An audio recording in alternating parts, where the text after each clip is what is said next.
How to limit the number of autoresponder messages sent in cPanel.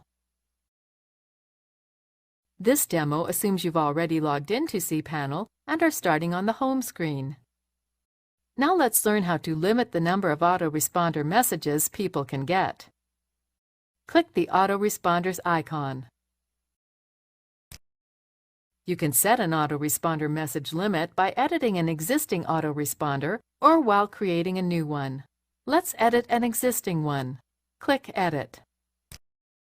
The interval field is where you can limit the number of times the autoresponder is sent to an address.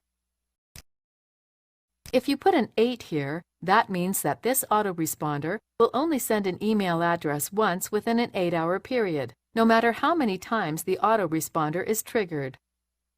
Click Create Modify to save your changes. That's it. The new interval has been set.